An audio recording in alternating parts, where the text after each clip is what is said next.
to another 5-minute car review. Today we have this lovely bugger right here. It is a Lexus ES330 from 2005. 15 years of awesomeness.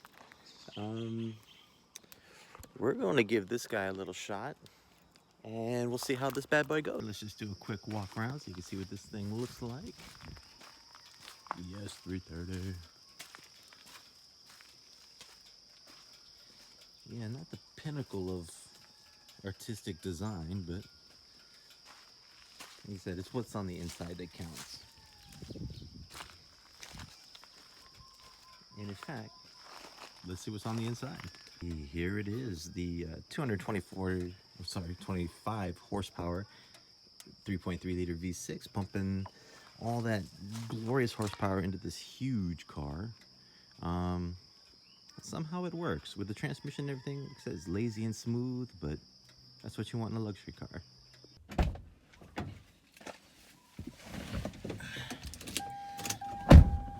All right, Lexus ES330.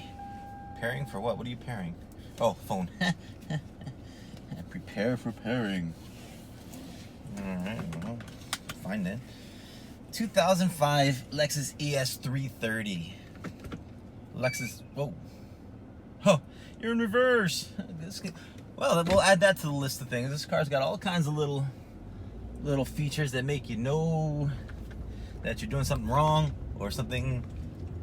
This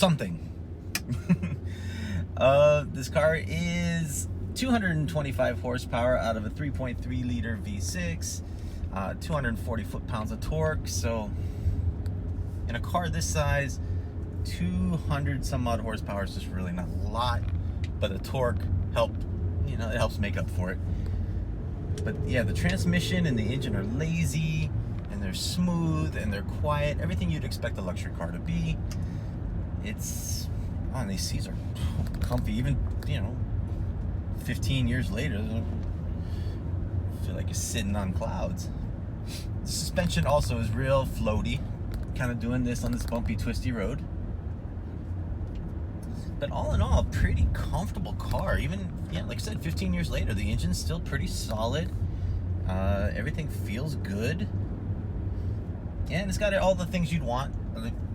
Power windows, power locks, air conditioning. Oh, this is my favorite part.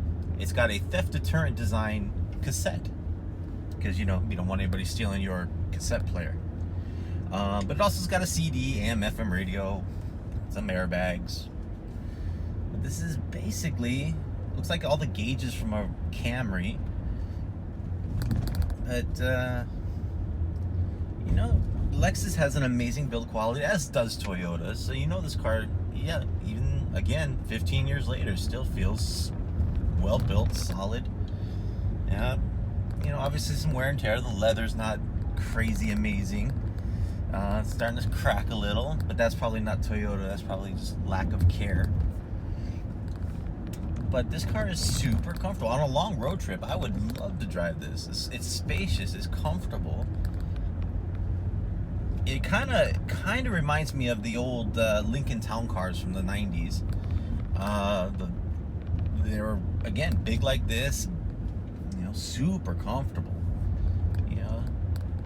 Are you gonna win anything at the racetrack? Definitely not.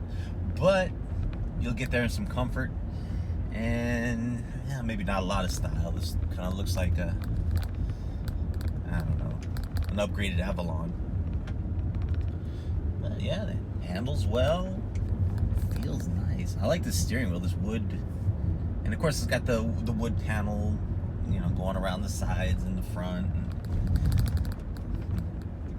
Yeah, and it's quiet in here too. You can barely hear the road noise. You can only hear the engine when you flog it a little bit like that.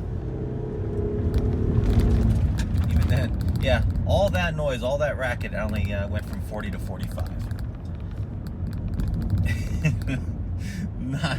Not like modern Lexuses now. Like pretty much Lexus after the LFA was made, they become more aggressive, much more, I'm gonna get you M Division, and I'm gonna kick your ass AMG. But back in the early 2000s, I guess they were more focused on being what we would consider luxury. You know, big, boxy, floaty car that, you know, it's meant for old people. It's meant for going to the golf course in a reasonable amount of style and comfort. Yeah, it's one of these retails now for probably about $6,000-$7,000 in, you know, in good nick. And for $6,000-$7,000, you're getting a pretty nice car. I mean, this thing it's solid. You know, but I would say that pretty much on any Toyota. You know, you get a Toyota from any year, and they're generally going to be in pretty good condition. Even if they're abused, their engines are solid. Transmissions are usually pretty dang good. Yeah, no, I like this. You know, I'm not sure how I feel about the cassette player. I mean, if I were to buy this thing, that'd be the first thing to go. All this 2005 tech. 2005 tech. You know, it's not even that long ago. 15 years, jeez. We've come a long way in just a few years. I mean, I drive cars nowadays that don't even have a CD player. And, you know, everything pretty much just hooks up to your phone. And, yeah, so this, if you're looking for technology, you don't want this car. But all in all, I'd say this is a pretty solid ride. It's got a huge trunk. Yeah, let me poke you around here. You can see, you know, it's nothing to, you know, write to mama about, but, you know, like I said, there's the Camry gauges. I know, because I had a 94 Camry that was a lot like that. But yeah, I mean, the steering wheel is effortless. This is definitely meant for old people who just want to be comfortable and not have to work at driving their car. So, yeah, we're going to take this up this crazy little bumpy road. And everything is still pretty mellow. Yeah. So, yeah, I recommend it. Let's get yourself a Lexus ES330.